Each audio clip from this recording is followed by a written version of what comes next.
Լեռնային Ղարաբաղի ինքնորոշում հասկացությունը սխալ է հասկացվել։ Խորհրդարանական հարցպատասխանին արած սկանդալային հայտարարությունը Փաշինյանը կրկնում է նաև այսօր։ 2018-ին ինքը պետք է ասեր, որ Լեռնային Ղարաբաղը պետք է լինի Ադրբեջանի կազմում։ Իր ձախողումն է, որ չի ասել։ Նախ իմ լեզուն չէր պատտվի այդ ամեն ինչը ասել։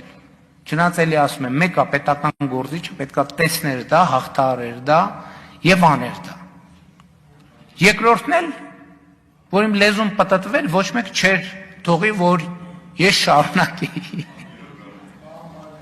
Եթե 2018-ին արդեն գիտեր, որ Արցախը Ադրբեջան է, ինչու էր 2019-ին Արցախի սրտում հայտարարում։ Արցախը Հայաստան է եւ վերջ։ Եթե 2018-ին արդեն գիտեր, որ Արցախը Ադրբեջան է, ինչու չկանխեց 2020 թվականի 44-օրյա պատերազմը, որի ժամանակ ըստ պաշտոնական տվյալների 4000 զինվոր է զոհվել։ Հայաստանի Ըստ Փաշինյանի 4000-ի կարգի, պլյուս-մինուս 50։ մի քանի միլիարդ դոլարի զենքը սարքին, կարգին, յուղած, զինամթերքով հանձնեցին Ադրբեջանին։